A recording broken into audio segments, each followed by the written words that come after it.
अस्सलाम वालेकुम, welcome back. आज हमारी सीरीज़ का फाइनल लेसन है और इस लेसन में हम डिफथोंग्स कवर करेंगे। So without wasting in time let's get right into the lesson.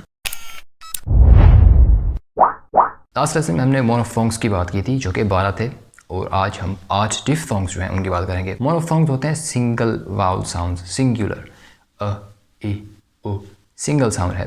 डिफथोंग्स जो हैं वो एक कंबाइंड साउंड होता है। जब हम दो मोनोफोंग्स को ब्रिज कर देते हैं, मिला देते हैं, एक फ्लो में एक साउंड आता है दूसरे से मिलता है तो वो डिफथोंग होता है। तो पहले नंबर पे जो डिफथोंग है वो है A as in day, say, may, late, I'm late for work। दूसरे नंबर पे जो है वो है I as in my, try, cry, time, why।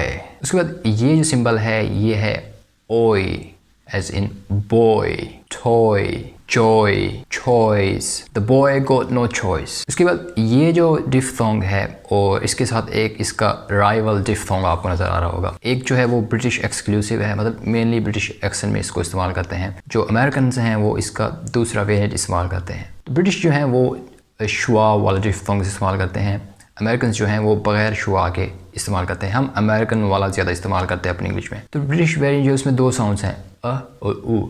O as in no, go, boat, coat। जो दूसरे नंबर पे डिफथोंग है वो अमेरिकन ज़्यादा इस्तेमाल करते हैं, वो है o as in no, go, no goat or coat on the boat। तो ये है ua as in pure, pure, mature। क्योंकि ब्रिटिश में हम को ड्रॉप कर देते हैं और शुआ एंड पे उसको रिप्लेस करता है तो mature, pure, pure। अमेरिकन जो है इसकी बजाय रेगुलर वाउल साउंड इस्तेमाल करते हैं जैसे pure, cure, mature। उसके बाद ये जो आपको सिंबल नजर आ रहा है ये है ow as in mouth, crowd, shout। Please don't shout at me। इसके बाद ये जो डिफथोंग है ये है ear।